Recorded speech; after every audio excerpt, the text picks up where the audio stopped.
Okay, there we go. It took me a minute to get it figured out. So, anyways, this is the second, or the actually second. What am I talking about? Oh, yeah, this is the second video. I'm thinking about video number two, but this is the fourth chapter of the Bhagavad Gita that I wanted to explore. I did a summary, and I think that I'm getting some interesting traction from that. So I decided, you know what, maybe we should delve into the actual scriptures, and which that was the original plan. Either way, I felt that it would be for with good purpose. So I'll just begin. It's the previous video where I described Sri Krishna in, I guess, interacting or instructing Arjun. So, of course, I mean, that it's just the overview. So, this is the actual reading for the scriptures itself. And of course, I love to go over some of the scriptures. Sometimes they just pull me because I'm just in awe that this could be written so long ago, but it's so relevant today, um, both spiritually and in life. So, with no further held back, let's get started. So the the scriptures 1:4:1 Bhagavad Gita, it says the Supreme Lord Sri Krishna said.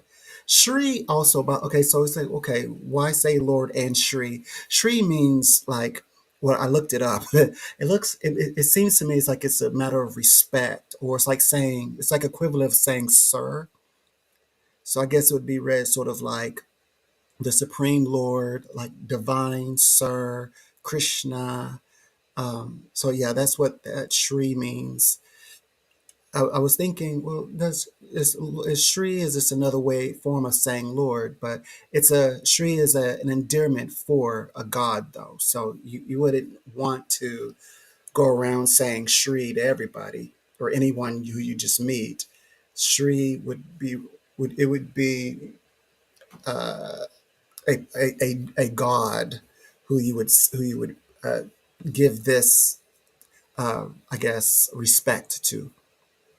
So it opens up with the Supreme Lord Sri Krishna said, "I taught this eternal science of Yog to the sun god Vidvashvan, who passed it on to Manu, and Manu in turn instructed it to Ikishvaku." Now, this is stating as Krishna is teaching the science of yoga or yag as it is also referred.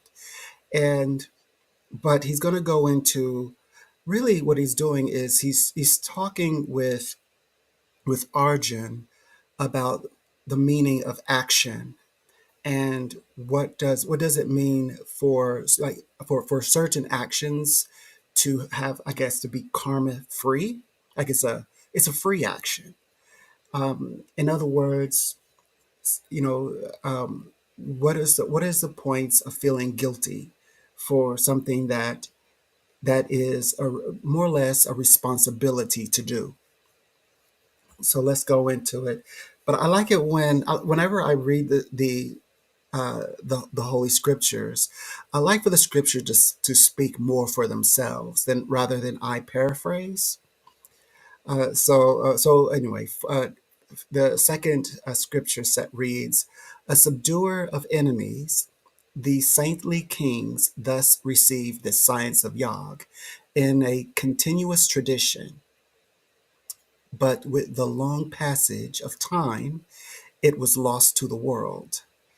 So then 4:3 says, the same ancient knowledge of Yog, which is the supreme secret, I am today revealing unto you, because you are my friend. I also love how in the Bhagavad Gita, when you like when we know that when they write like I in like let's say the Holy Bible, that, and if it's referring to God, they capitalize like I, like myself, the same as in the Bhagavad Gita, when as Krishna is speaking to himself, he's capitalized my. So it's like, because you are my, that's capitalized friend, as well as my, capitalized again, devotee, who can understand this transcendental wisdom. Now I've got to take a look at this. Um, I kind of mentioned this in the last post, that I think that's amazing that not only does Krishna, now in this case I would need to refer to as a god. So he's, because Krishna is in this story a supreme deity, but he's referring to Arjun, not only a follower or worshiper or devotee. A devotee is what they the Bhagavad Gita prefers to use. Um, it recognizes him as a devotee, but also a friend, and I love that concept. It's like, you know, uh, not only would you have the like the God to be your figure, your cornerstone, but also to be your friend, not just a supernatural support, but someone who is, which would you would think of friend as someone who is nearby, inwardly and outwardly. And it says, who can understand this transcendental wisdom? Now, transcendental in yoga would be extremely important, because today we refer to transcendental as we attach meditation to it. So, of course, transcendental meditation, well, here it says transcendental wisdom. And well, transcendental meditation does exactly that. You focus on raising your wisdom into or old information to new heights. And of course, when we are able to transcend into these spaces, it allows for us to go through experience a transformation. So the fourth scripture says, okay, so Arjun is the devotee who Krishna is speaking with, now responds to Krishna saying, Arjun said, you were born much after Viveshvan. How am I to understand that in the beginning, you, and you is capitalized because he's talking to the Supreme. It says, instructed this science to him. So, and him is not capitalized. So, Viveshvan is an important figure, but is not the Supreme. So that kind of makes you tilt your head, because yes, it which goes back to my first premise, is that the Bhagavad Gita is monotheistic, meaning it's always about the supreme God, but of course, like any scripture, there's always the acknowledgement of gods with, like, I guess, lower G, but in no way, shape, or form the supreme God, I guess referencing other gods as, like, you wouldn't, at least in the Bhagavad Gita, you wouldn't capitalize like, um, uh, if you were, for, let's say, in this in 4:4, Vivesvan, if you refer to him, you wouldn't capitalize him. But if you were referring to Krishna, him would be capitalized, you would be capitalized, my would be capitalized. That is uh, that is directly connected to the Supreme. So then in the fifth verse, the Supreme Lord said, both you and I have had many births, O Arjun. He's talking about reincarnation. Just to be honest, it says, and also I truly think that I know that in the Holy Bible refers to Paul dying many times in his lifetime, so or even daily. So, um, but it is talking about reincarnation, but there's a connection to that. That is, see, when we speak about transcending, we also speak about transcending karmas or experiences. That's what the meaning for transcendental meditation, and it does come from a place of, as the this book states, a transcendental wisdom, and coming to an awareness of like acknowledgement. Um, but yeah, it's okay. So the verse goes on to say, "You have forgotten them," meaning you've forgotten your experiences, while I, that be Krishna speaking, remember them all. O Parantapa. So that is very interesting. Parentapa, old Parentapa. I remember them all. So it says the Supreme Lord is what is it states now, is saying that all uh, lives, the past experiences, and so forth are remembered, but Arjun, though having many, it is not in remembrance of those experiences. In the verse 6 says, "Although I am unborn, the Lord of all living entities, I have an imperishable nature, yet I appear in this world by virtue of Yagamaya, by my divine power." It says, virtue of Yog Maya, my divine power. And we describe, okay, so yoga is yoga, but Maya is like it's the essence of reality. So the Maya also represent a lot. Sometimes we refer to the Maya as um, the to break away, or the lesson of the Maya is to see clearly through the disillusion. Self actualization. That's what that is connected with. And it's very interesting. It's saying that Krishna says, although I am unborn, it says the Lord of all living entities. And then says, of course, Lord is capitalized. And it says, and I have an imperishable nature.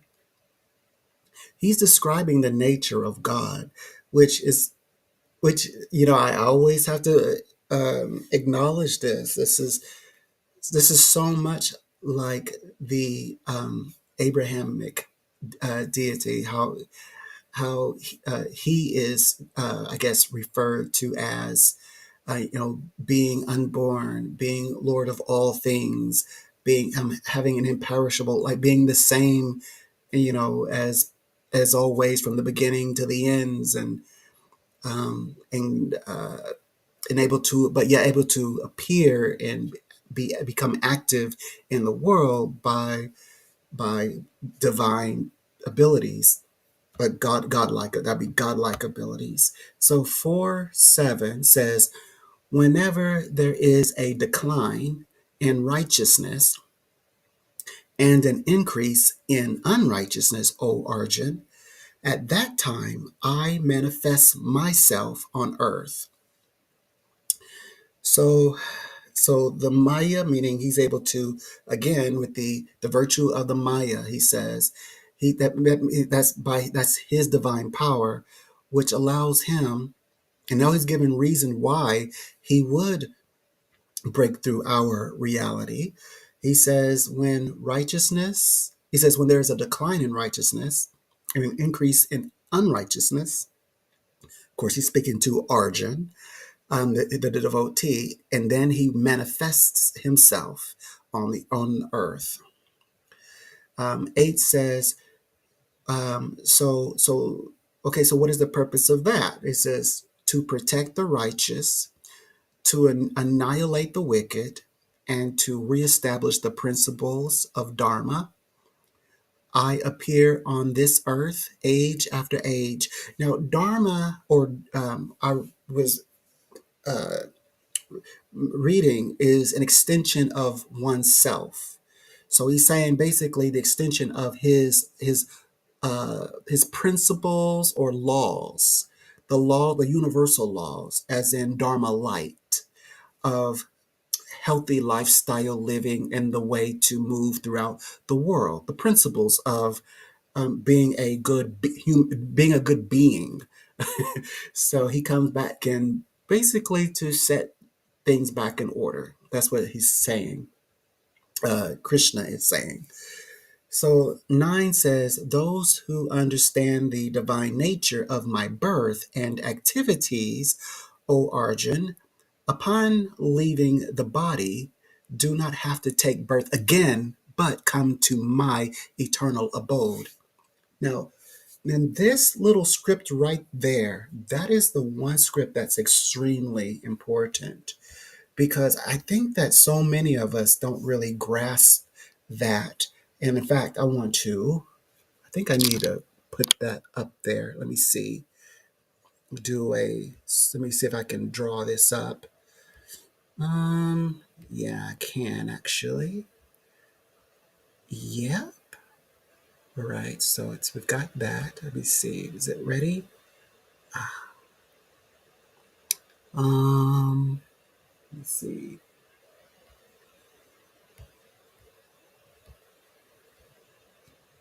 Oh, hold on.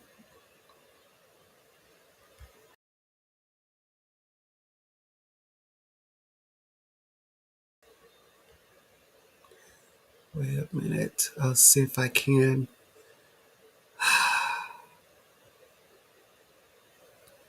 Screen. Let's see here. Hide. Oh, there it is. And then I just go like, there it goes. So it's this top one right here. So it says, okay, so I'm looking at Bhagavad Gita verse 4:9. So this is the scripture that says, so he was speaking about reincarnation. However, the goal is not to reincarnate over and over again, life after life after life after life. And he says, this is why. He says, those who understand the divine nature of my birth and activities, O Arjun, upon leaving the body, that means in their transition, do not have to take birth again, but come to my eternal abode. That means so that means the goal, the soul's goal or purpose is to become is to form a union with the eternal in the eternal abode, which would you could describe as the world beyond the heavens, you know, the Elysian fields, however you want to call it. But in other words, and in Christendom, it would be living in God. So living in this book, living in Krishna, living in the eternal abode, not having to take on the physical body again. So I just wanted to connect with that. Now this is more about when we work with transcendental meditation 410. Um, so I just wanted to show that because I felt that that was integral. Okay. Just wanted to show that real quick. Um, all right. So, okay, so this is about transcendent. Okay, so today we use transcendental meditation, and this is a few of the areas that it can actually help with. I use it every single psychic reading that I have every single day. Like right now, I'm on my 3 day break, so I'm just having a time of my life. I'm day 2 of my 3 days off. I work like 33 days in a row, every single day, same time. And I do not come in late, and I try not to stay late. I try not to. I try not to stay late, and I don't arrive late. um, and yeah, so, but I take 3 days into the next month off, and so I have a chance to do this sit with you all for a moment and share with you a little bit about my experience. Because I can always share with you about my work as a psychic, working with people from all over the world, and you know how much I love talking about that. But so on to transcendental meditation. So what is it used for? It says being free from attachment, fear, and anger, becoming fully absorbed in me, or Krishna, and taking refuge in me. That's Krishna. Refuge, taking refuge in me. That is also in in Holy Bible language as well. Uh, be my refuge, my fortress. All of these things, and protection against the elements. You know, that's a universal prayer. Um, so it says many persons in the past became purified by knowledge of me and thus attained my divine love.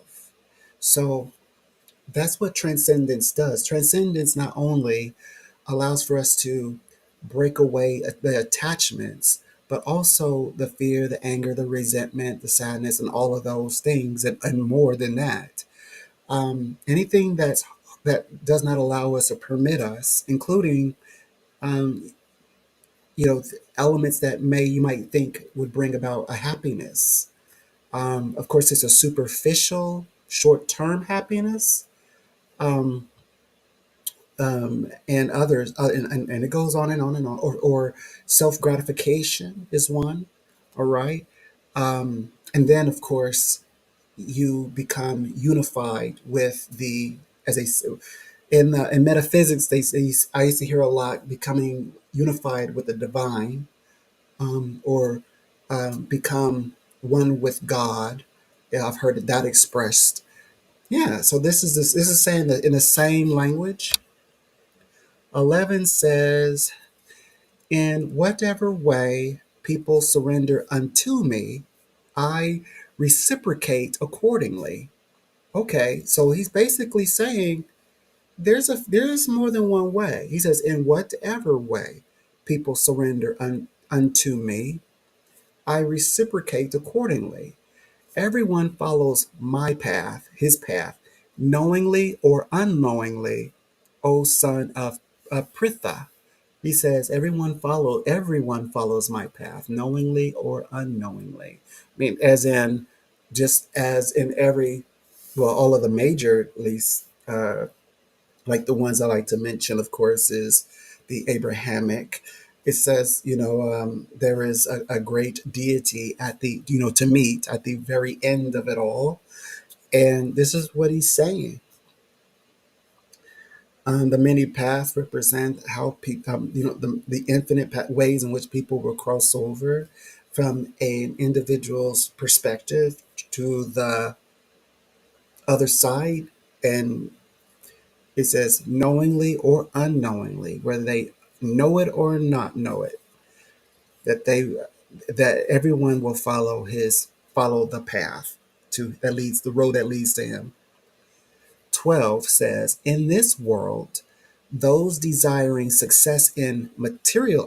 Now he's going to describe, I guess, like the different avenues, so to speak. So the 12 says, "In this world, those desiring success in material activities worship the celestial gods, since material rewards manifest quickly."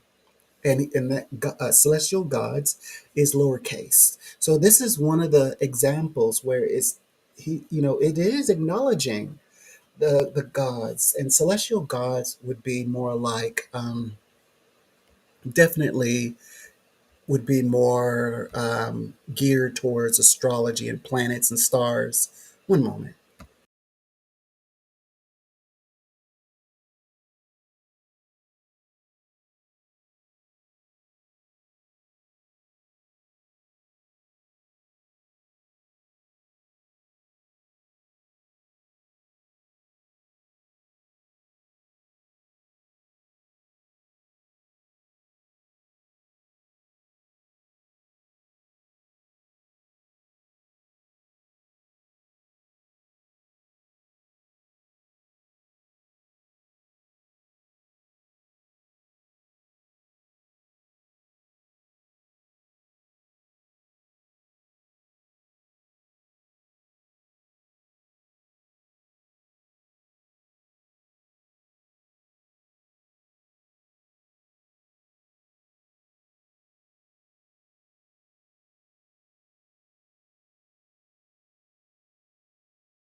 Okay, I'm back. So, um, so that was about celestial gods. The celestial gods definitely mean the stars, the planets, etc. And then verse 13 says the four categories of occupations were created by me. Okay, so he's going to go into some pathways according to people's qualities and activities. Although I am the creator of this system, know me to be the non doer and eternal. Okay, so he's just letting you know who he is. Obviously, the supreme and non doer and eternal. I always say eternal is something. People say, well, eternal is like, they sometimes we view it as a dot. I this is how I view, like, if you say, well, what is the element of spirit? I believe it's time. I believe that spirit is the measurement of time in which a a spirited now uh, physical body, or is going to move. So that is based on the it's referencing that it's based on the time that is imbued in that spirit. So I always refer to time as being like an element of spirit. So 14 says, activities do not taint me, okay, nor do I desire the fruits of actions. This is what he's talking about. He's saying non-doer. This is what he's going into this a little more. Like, what does that even mean? It means that you know, he can't.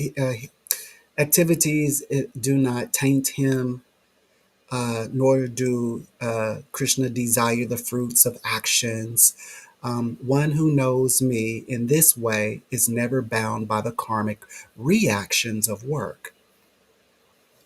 So that this means that the reactions of work is just a matter of responsibility. In other words, it's a matter. It talked about this in previous chapters, or what they call it, social responsibilities. It's kind of like, fulfilling obligation, which Krishna is really big on. Fulfill your duty. uh, Verse 15 says, knowing this truth, even seekers of liberation in ancient times performed actions. Therefore, following the footsteps of those ancient sages, you too should perform your duty. See, it's about duty. It's about duty and liberation. And it says, even the seekers of liberation in ancient times performed actions. Even they were active. And as they should be. He says, follow in the footsteps of those in the ancient times. These sages as like wise men and wise people, wise men and women. And he says, you too should perform your duty. Very big on that. I love that. That's a beautiful verse, actually. And um, oh, by the way, he did say liberation, just to be clear. And so verse 16 says, what is action and what is inaction? It says, even the wise are confused in determining this. Now I shall explain to you the secret of action, by knowing which you may free yourself from material bondage. That's what Krishna is saying. And then 17 says, you must understand the nature of all three: recommended action, wrong action, and inaction. The truth about these is profound and difficult to understand. Well, explain it to us. It says, verse 18 says, those who see action in inaction and inaction in action are truly wise amongst humans. Although performing all kinds of actions, they are yogis and masters of all their actions. So, although performing all kinds of actions, they are yogis and masters of all their actions. Um, so 19 is, I think this is more geared to, okay, so that first is talk about wisdom, like maybe knowing when to act. Whether, like, if you act, is it a best decision? And if you're not in action, is that the wise decision not to perform the action? But it says although performing all actions of all kinds of actions, one is a yogi and is a a yogis and master of his and her actions. So it says, verse 19 says, the enlightened sages call those persons wise. So this is about wisdom, whose every action is free from the desire for material pleasures, because they're doing it out of, as we know, out of duty. It says, and who have burnt the reactions of work in the fire of divine knowledge. So it's just out of in the fire of divine. So it's for the sake of the knowledge. It's for the duty, the responsibility.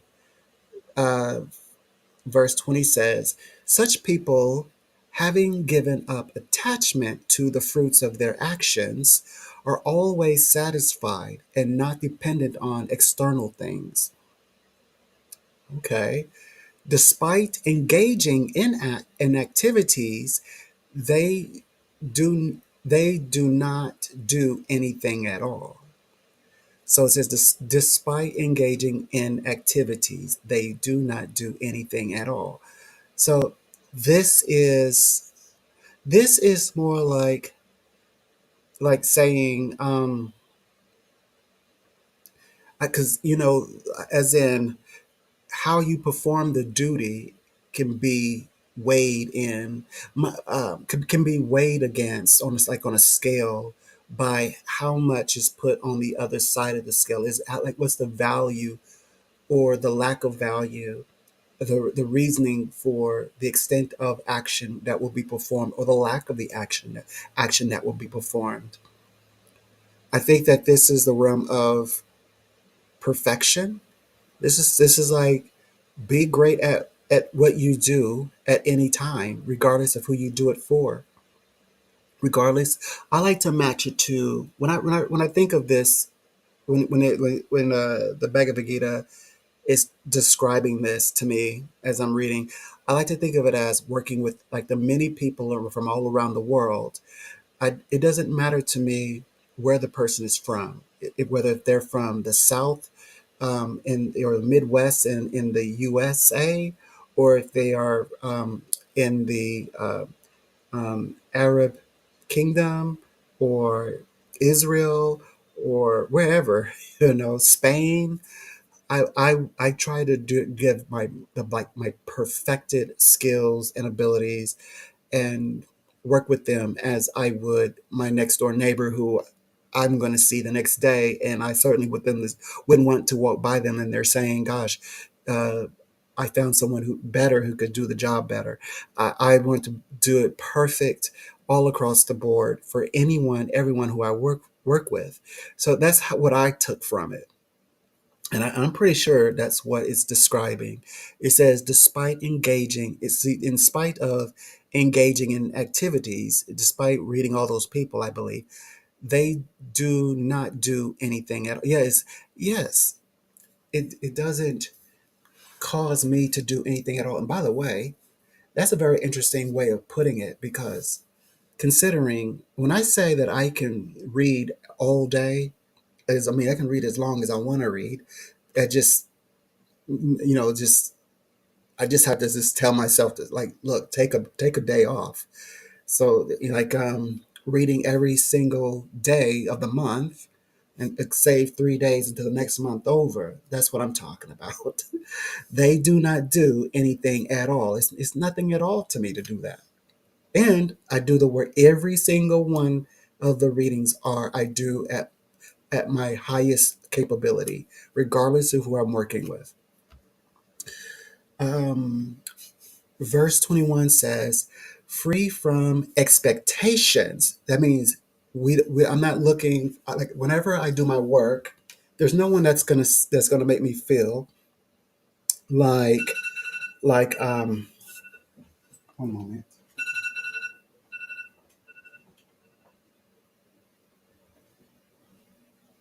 There we go.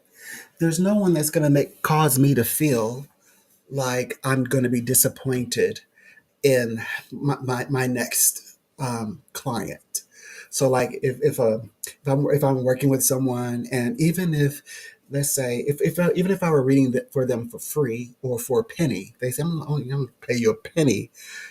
I'm probably going to do I could do my perfected work, and even if they say, you know what, this was not even really great service, it wasn't even worth a penny, my next client is not going to feel none of that energy at all because like they said, this when they say um, able to, despite engaging in activities, they do not do anything at all. However, they also say to be a yogist and master of all the actions.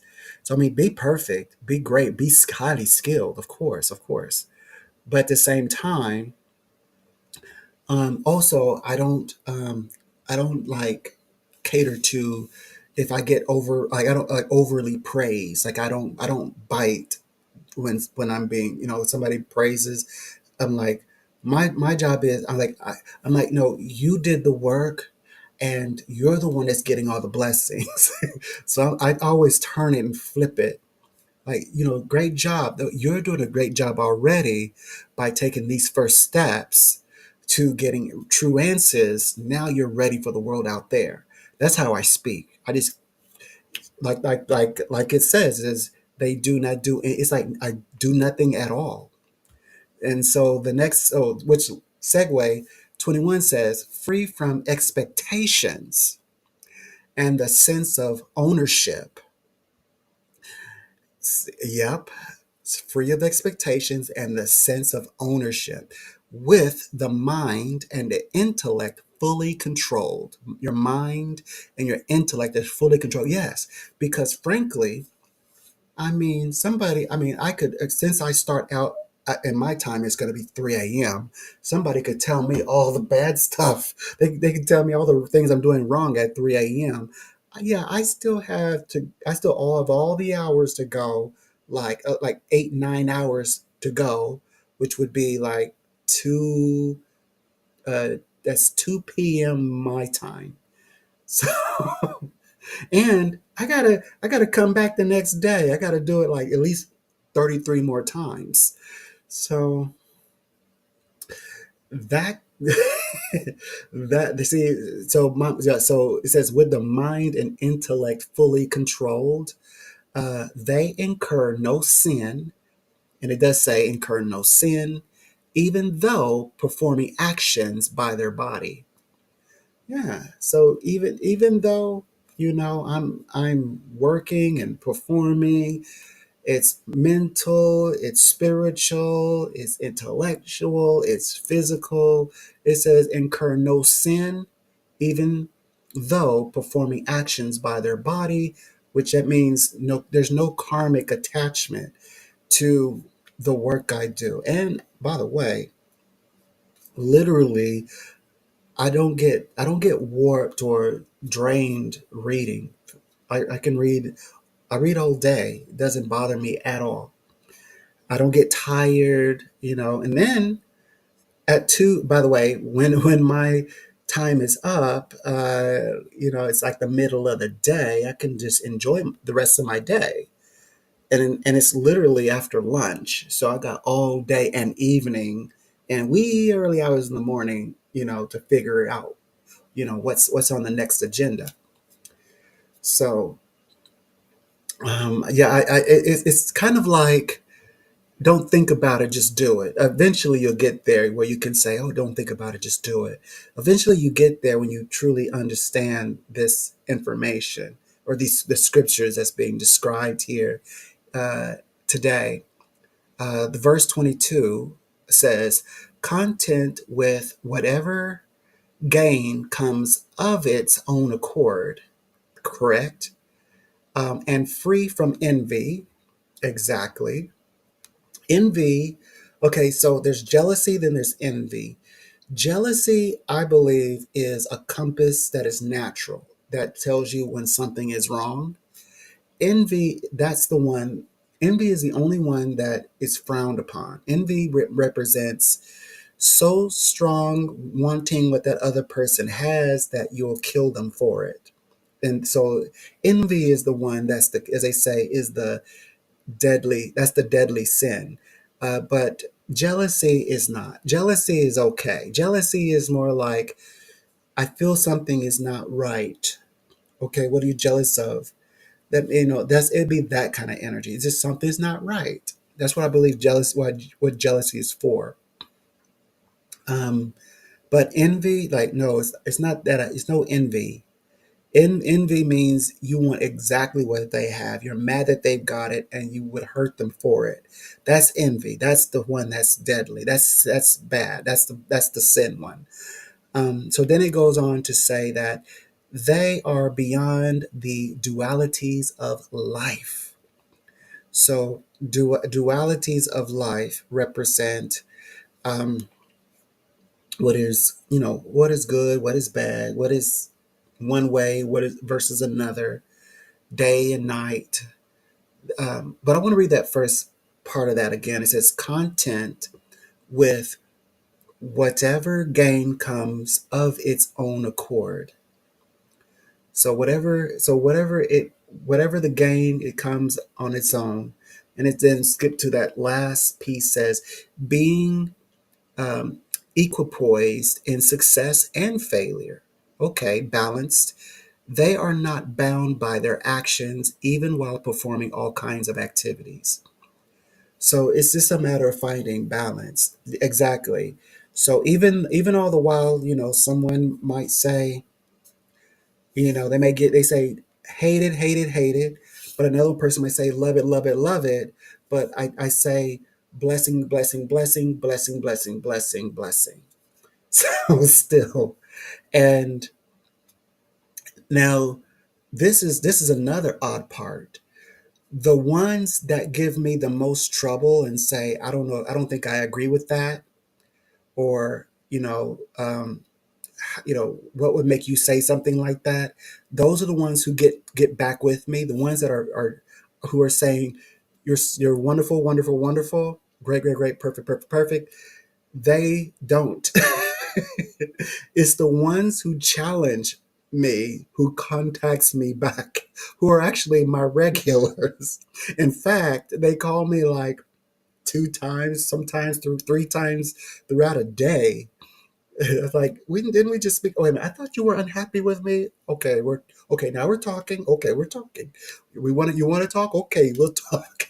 So, I can relate with this scripture. In my latter wisdom. 23 says, they are released from the bondage of material attachments. Exactly. Like, I don't worry about, like, somebody, I have to, like, okay, so as a psychic, I have to, like, I don't have to, like, tell people things that are always, what they want to hear, like, it's like, oh, you want to hear that? It's okay. So I'll just tell you only this, because I'm in bondage to the material aspect. That's not. I'm so fortunate to not to be in that case. So it's like, as it says in verse 23, they are released from the bondage of material attachments, and their intellect is established in divine knowledge. I can actually, yes, one can be immersed in the knowledge that is divine, that when you are connected to your true self, when you're at peace, and when you're one with your high self, divine self, however you want to state that. In many ways you could say that, since they perform all actions, it counts, it says, as a sacrifice to God, as uppercase. So let's talk about God as in uh, Krishna in this case. So it's like all actions and everything that you do, you realize that, and free from the idea that, oh, I gotta just give them what they want, and because of the attachment to the material. No, just be excellent, do my duty, do it perfect, and all of these actions become sacrifice to God. It says they are freed from all karmic reactions. So this means, okay, so since they perform all actions as a sacrifice to God, that means, how we say breaking bondage, or getting rid of, like, working with detachments, shadow work. So then you become, so we transcend and share union with, we become unified with our higher self, or God. And then, of course, when we transcend, it does mean that we are, I help people transcend through my readings, especially like when they're trying to leave something from their past behind, or relationship, or a particular career, or an area in their life. I've had people contact me regarding family members and so forth. So it can come in many ways. It can be in terms of habits. It could be parts of their old self that's not positive or not effective in the present moment. They are freed, from all karmic reactions of the past, reacting, how they're going to react to those past experiences. It's okay. So 24 says, for those who are completely absorbed in God consciousness. God consciousness is also higher consciousness. You find that a lot in metaphysics, like metaphysical sciences. The oblation is Brahman, okay. The ladle with which it is offered is Brahman. The act of offering is Brahman, and the sacrificial fire is also Brahman. Such persons who view everything as God easily attain Him. So this means that in every aspect, in every way, it's what they call it. It's like, it's better than paying dues. It's like, well, they said making offering, yes, but it's like a sense of worship, a sense of praising, a sense of uh, what's the other one? I forgot what you refer how we referred to that as. Um,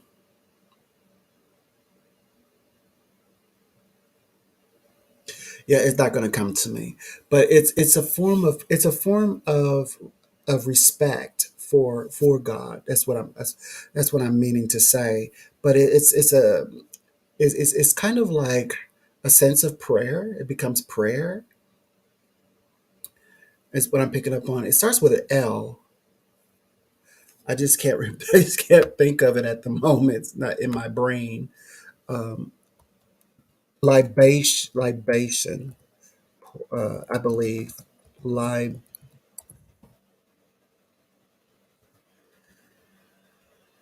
Yes, libation.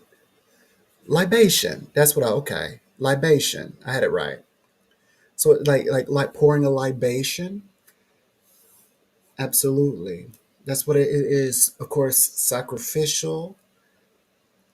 It's like it's like it's it allows you to perform at your highest, your true self. In other words, verse 25 goes on to explain some yogis worship the celestial gods. That's like the astrologies of the Vedas with material offerings unto them.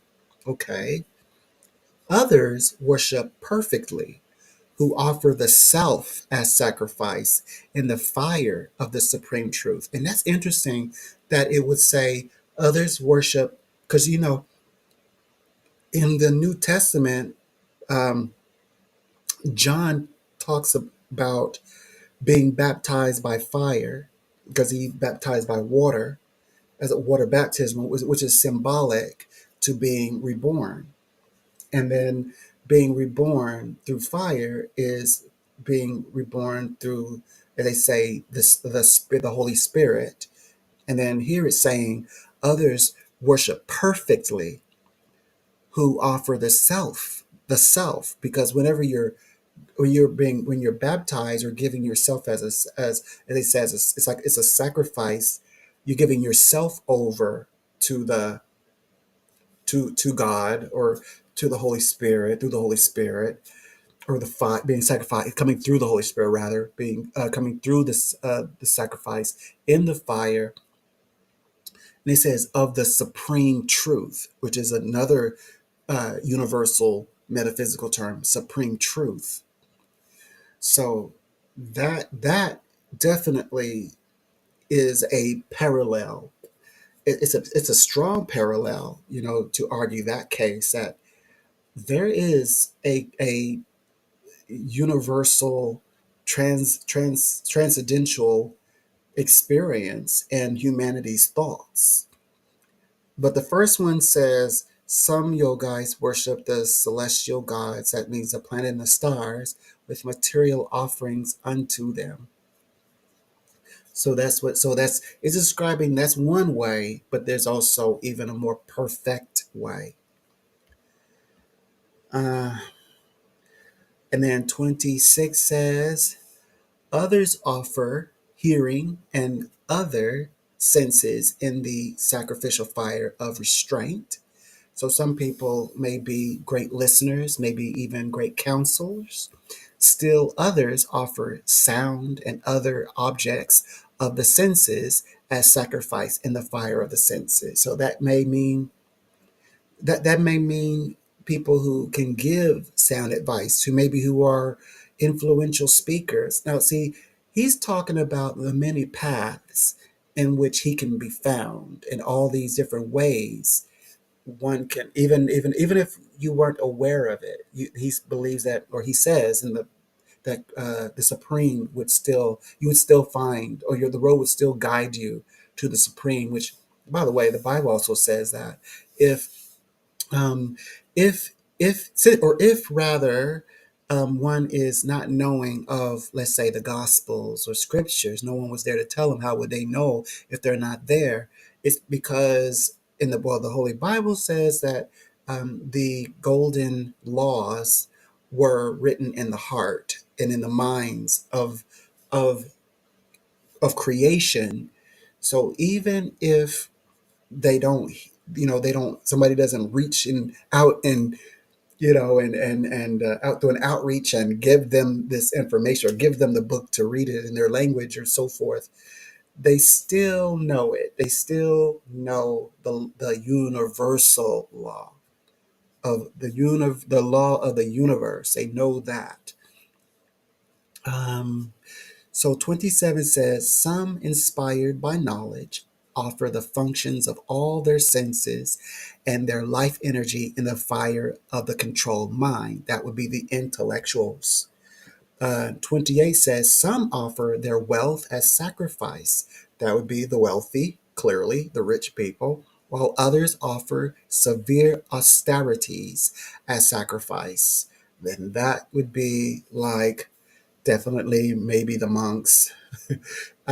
Some practice the eightfold path of yogic practices. Okay.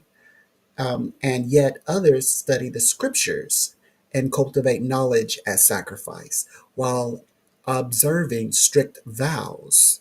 So, yep, those are like priests and so forth.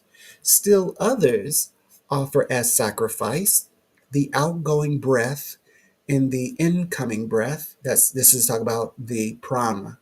Okay. While some offer the incoming breath into the outgoing breath. Some arduously practice pranayam. hmm Uh, I think a pranayam, a prana is, I like to think of it as the last breath. And yeah, you become master enough to where you can channel that last breath and sustain it in the meditation, and that is prana, which is considered to be the life force, like the if you would say the root of the life force. Okay, so it goes, and restrain the incoming and outgoing breaths, purely absorbed in the regulation of the life energy or life force. Yet others curtail their food intake, fasting, and offer the breath into the life energy as sacrifice. Great for fasting for sure. That does work. All these knowers of sacrifice are cleansed of their impurities as a result of such performances. So they say this. I mean, this is sort of like a absolute blueprint, a very detailed blueprint of how people um, sacrifice or make offerings unto God through themselves, like as a like themselves giving themselves over. Because like eventually you think, well, what can you give to the universe who has it all, who gave it to you? You just give it back, but no, actually, I now metaphysically in the psychic reading, as I like to call it, heaven's currency. I believe that people have a gift that will always keep them protected, secure in life, and they never get tired of it. Like it may for you, it might be a playing a cello, and you might, but yet you might be a police officer. Police officer might be what you do, and it could be vice versa. But you might, but just to stay on target, you might go in there because the pay is great and you got the benefits coming. But when you want to connect with spirit, you do you do your heavenly occupation, which is heavenly currency, where you're able to tap into making the sacrifice, like giving the self over, giving yourself over, which is a life energy, your life energy into, because by the way, I I know for a fact doing psychic readings that we don't just choose any old career path or what or service to the world, and that's going to be how we channel, like to connect our life energy as a sacrifice. It doesn't work because people end up feeling disconnected, like no matter what they do, they never feel fulfilled until they are able to. Because I've talked to some people who've had it all, and I helped them to get in touch with their heavenly talents, so that they can connect to the other side. And when they and then hearing their voice the next time they call, it's like they have been tuned in this fine pitched, and it sounds very bright and crisp in their voice. I could tell they did the work. I could by the resonating energy in their voice. I can tell. 31 verse 31 says, those who know the secret of sacrifice and engaging in it partake of its remnants. That's another Holy Bible word, remnants, that you be a remnant, that are like nectar, that the remnants are like, they partake of its remnants that are like nectar. Exactly. And you get spiritually filled when when you're able to operate in the gifts that was given to you to that connects you with the universe. Not what you can do just because you know how, but I mean, like, you really can do it, and you do it all day, and you never get tired. It is like nectar. In fact, how you know that is, besides loving it, all the time, you never get tired of it, and it always makes you smile when you think about it. You're always inspired, and you always see it getting better and improving and get inspired. But that as you're doing it, you get energized to do it again. Like, even to the very end, you're like, I'm energized even more about what I'm doing. So it isn't like, okay, I knocked out the day. It's time to get out of here. That's you performing. And so there's a distinction, just like the Bhagavad Gita is explaining. So it says, so it says, so partake of its remnants that are like nectar, advance toward the absolute truth. The absolute truth. Absolute truth, by the way, is another metaphysical term. I'm telling you, all the metaphysical terms come from the Bhagavad Gita. It says, O best of the Kuras, those who perform no sacrifice, find no happiness either in this world or the next. So that means, if you can't just use any career path as a sacrifice, because that's not a sacrifice. That's not a sacrifice. It's of the self. It seems selfless, but maybe maybe it's the side business you do that is that that would qualify as sacrifice.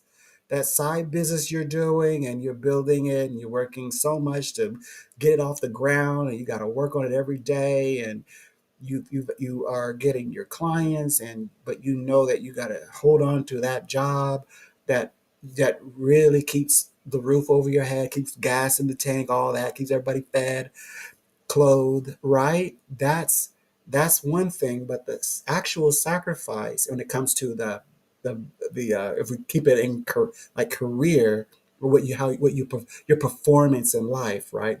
Those who perform, that is your sacrifice. It says, but those who do not sacrifice, that these are the individuals sometimes who call me. They say, I have everything I ever wanted, everything I ever asked for. I can just buy it now, but I'm unhappy. Why am I not fulfilled?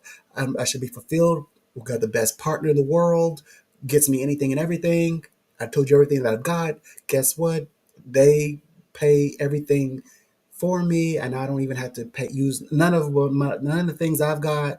I have to utilize anything that I've got. They take care of it. Why am I still unhappy? And it's like, because you're not balanced. You need to balance. You need to find your sacrifice, or your heavenly currency, so that you can be perpetually happy, not just, oh, happy. Oh, you like happy as in, oh, something new, But once you find out the surprise, it's waned, and thus back to square one. So 32 says, all these different kinds of sacrifice have been described in the Vedas. Know them as originating from different types of work. So know them as originating from different types of work. So it is talking about work. It's talking about the performing what one does in life. This understanding cuts the knots of material bondage. To cut the knots of material bondage. Because when you're connected with the way that, if you want to say, heaven works, then you know that that is the currency, it's the energy, the vibration itself. It's what the money represent, the energy behind the material. It's the energy behind the material. That's what you're really after. But when you connect with that, the energy behind the material, you have the raw energy there. You've got the real raw energy, the sacrifice. 33 says, O subduer of enemies, sacrifice performed in knowledge is superior to any mechanical material sacrifice. After all, O Parth, all sacrifices of work culminate in knowledge. See, it's the energy behind the material. It's about the energy behind the material, because it says it right here. Sacrifice of work culminates. So the energy culminates or creates. It says it culminates in knowledge. So then if you've got the knowledge, it supports everything that's going to come to you in the material.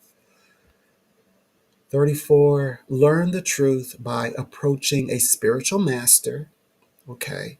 Inquire from him with reverence and render service unto him. Such an enlightened saint, it uses the word saint, that's another connection to the Holy Bible, can impart, it says, such an enlightened saint can impart knowledge unto you because he has the truth. Truth is capitalized. Impart is like impartation. Like they have like people like impartation prayers for people.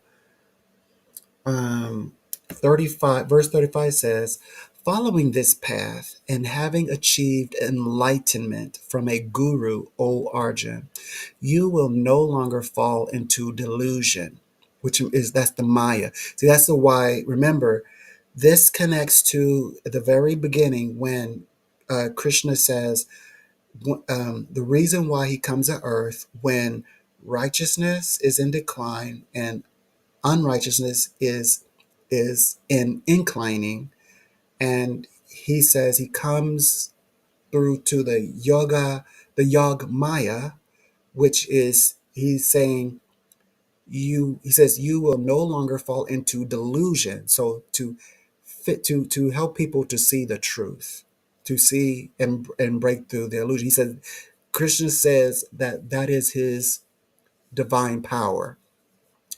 It says, in the light of that knowledge, you will see that all living beings are but parts of the Supreme and are within me. As just, where have you heard? You've heard that it's all across the board. In in the light of that knowledge, you will see that all living beings are but parts of the Supreme and are within me. That's a that is a strong connection. It says, even those who are considered the most immoral of all sinners can cross over this ocean of material existence by seating themselves in the boat of divine knowledge. Meaning, anyone can save themselves, even the worst. can save themselves, can rescue their soul, because the mind is, of course, the mind equals soul. So save your soul, guard your mind, protect your soul. And it says, even so, it's basically saying even the worst of the worst can turn it around for the better. 37 says, as a kindled fire reduces wood to ashes, O Arjun, so does the fire of knowledge burn to ashes all reactions from material activities. So knowledge surpasses the materials. 38. In this world, there is nothing as purifying as divine knowledge.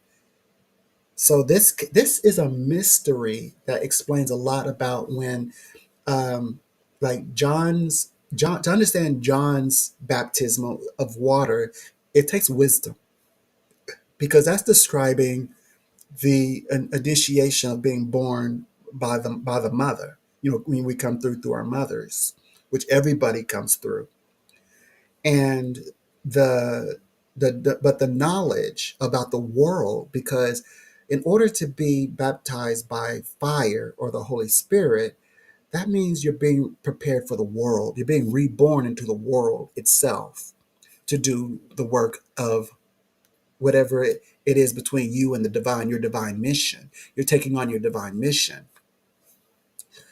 And then, you're entering into Christ's Dharma light. So in this case, Krishna is saying, in this world, there's nothing as purifying as divine knowledge. One who has attained purity of mind through prolonged practice of yog receives such knowledge within the heart in due course of time. So the more that you, of course, the more you are dealing with the knowledge, this is talk about you're developing. They call it faith comes by hearing. So knowledge, you're practicing it in your mind. You're keeping your knowledge, straight, factual, and without at least then keep the knowledge perfect. It says receive such knowledge as the heart begins to hear that, and of course faith comes by hearing in due course of time. So it's like keep like work at it. Those who, here it goes, 39 says, those whose faith, faith, those whose faith is deep in the heart level, right? And who have practiced controlling their mind and the senses attain divine knowledge. So then your knowledge becomes, you start attaining divine knowledge through such transcendental knowledge. So that means this is when we transcend, you transcend to where you obtain transcendental knowledge, thus quickly attain everlasting supreme peace. Exactly. When that's the thing. Working, getting people to transcend, that's the hardest part. Getting people to want to cross over is not easy. That's the most difficult part of at least in my experiences of my work, is getting people to believe that, because they're thinking the grass is not always greener on the other side. I'm afraid if I go over there, what if I'm alone? When I get there, there's nobody there who likes me. What if I get over there, it's always the same? I mean, all of it. They'll think of everything in the book. What if it's not long term? What if we, what I want to go over there to have a 1 year relationship? What if I never meet anyone exactly like the one that I'm with now? And I know it's not working out, it's not always the best, but who's perfect? Getting people to transcend, that's the hard part. Actually transcending, that's easy. Because once they're there, they're there. And I'm telling you, they don't want to come back. And I don't tell them how to get back either. And I do have people, yeah, they'll get there in the space, in the clearing, turn around and tell me they're like certain questions, or ask certain questions rather, trying to find that old road again. And I'm like, I don't know what you're talking about. All I see is, and they just go. It's kind of funny because it's like a person who wants to be upset, but they don't have anything in their body that makes them upset, and they just been granted their life back, and along with it, everything in life that they're meant to have, their career, their relationship with their adult children, that's proper, and also able to speak professionally and eloquently to those who they need support from. They're able to reunite with their family members who they've had a tough run with for years. They're able to enter into their lives again and sort it out, all the way to getting the great salary in their career. Be where they want to be in life, go to the university or teach at the university they want to teach with. That's how I like to guide people. It isn't like putting them in a, oh, you just, what do, you like trick people into like onto the farm, and then you get them kind of like behind the gate, and you close the gate as they enter and lock it up, and they're asking you to open up the door and you don't. That what you talk about? No, not at all, not at all. What I'm saying is they're they're on a linear path in life, and they are growing or transcending. And what I do is, as they're guiding, I give them the reassurance that the life that they're trying to so desperately to get rid of, which they're telling me at the present time, and maybe at several times, they're like, why is my life so poor? Why is everyone just expecting me to let them down? And why won't they give me a break? Why don't they give me a chance? Why is it always an argument? But why am I not able to? Why won't they trust me in that role? And people are going around me to take on these roles that I would love to have just the opportunity for these roles. So I get them into that space. I just don't give them the opportunity to backtrack. Once they're there, no, I don't give them knowledge like that is unnecessary, that tells them how to pick back up in old ways and habits, that even endorse that the way of life that they are leaving. That's the word. That's the word. The life that they are leaving from. They're transcending from. No, I don't give them their old passwords again to repeat all of that. No, no way, no way, absolutely not. And yeah, they're very, very happy. And I like them that way, my clients. So, okay, so verse 40 says, but persons who possess neither, here it goes. 40 says, but persons who possess neither faith nor knowledge. So if your mind and your heart are not unified, and who are of a doubting nature. See, that's what people are. So when people come to me for readings, this is what they are to me. They're in their doubting nature. And what I do is I get them to the place of the knowledge. I start giving them the knowledge. And then I get them to a place where once they see it, which they have to see it, then they will have the faith for it. Because, yeah, they'll believe it. People believe what happens to them, not what I tell them. Trust me. They only believe what happens to them. Because I have to I remind them what happened to them. When I say, remember when we talked about this? Remember when I said this and this happened? So that's faith. It says, but persons who possess neither faith nor knowledge, and who are of a doubting nature, suffer a downfall. Yes, people. Now I can't say that every reading everybody transcends. No, I would love it. That'd be a perfect world. But yes, in the doubting nature, it is a matter of suffering, and there is a downfall. People might stay in a space too long. They don't maybe get the job they wanted. They literally have spent months focusing on that one person who's not going to bend to what they would like to see happen between the two of them, and or that business does it's a 4 months out instead of 4 months early. That happens. But it doesn't mean that that's the way of life forever. It's not a death sentence. It's not a death sentence. No, it may be an inconvenience, and I may not always like to deliver such information. Because this part of the reading where they're going to doubting nature, suffer downfall.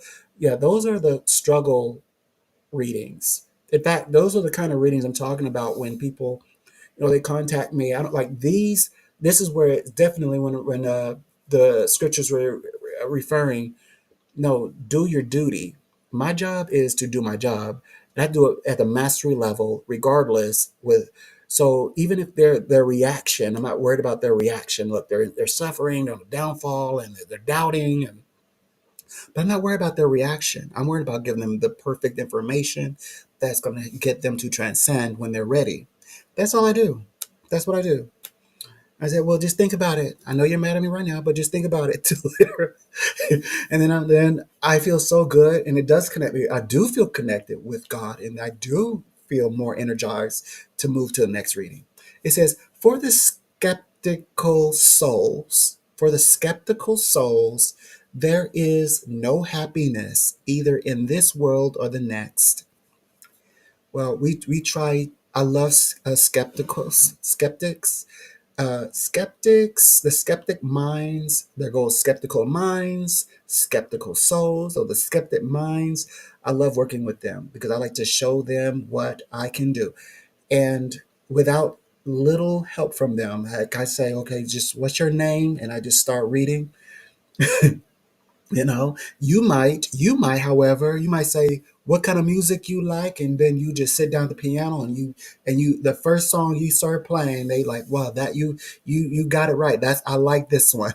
You might be, masterful in your ability, but I use mine because this is where my experiences are. Um, but Arjun, okay, so 41 says, O Arjun, actions do not bind those who have renounced karma in the fire of Yag. Let me read that again. O Arjun, actions do not bind those who have renounced karma in the fire of Yag, whose doubts have been dispelled by knowledge, and who are situated in knowledge of the self. Exactly. So when I get them to that space that I need them to be, they start to focus on their self, what they've wanted, because it's from their self they become what's that word? They become they become an anomaly. And because from the self, that's when they are able to transcend, because then their next stop is higher self. They're on their way to higher self. Once I get them to the self, they're on their way to the higher self. Okay, so 42, last verse says of the Bhagavad Gita, Holy Bhagavad Gita, it says, therefore, the with the sword of knowledge, like the sword of truth, of the Bible, the sword of knowledge, or let the sword be your knowledge, um, or let the knowledge be your sword. That's definitely Abrahamic, but it's so beautiful though. But it's Hindu here today. Therefore, the sword of knowledge cut asunder the doubts. That means literally cut these ties that are attachments that are not good for you. Cut asunder the doubts that have arisen in your heart, O scion of Bharat. Establish yourself in Karma Yag. Arise, stand up, and take action. Arise, stand up, and take action. And it says that arise, stand up, and take action. See, that's what I love about the Bhagavad Gita. It's about action, very active. The way that it speaks, it's to inspire, it's to get you up on your feet, it's to get you active. It's not passive whatsoever. It respects passive, but it gives you every reasoning to stand up and do what you're meant to do in life. But not only just like stand up and be this great warrior, but it also says in anything that you do, whether if it's reading books to people, arise, stand up, and take action. But if it is chasing people down dark alleys, arise, stand up, and take action. Either way, it covered them all. It covered all of them. And that was the last one. So the next one is going to be the fifth chapter. I can't wait to start with that one. This one was great, and I will be back soon. Thank you so much for participating.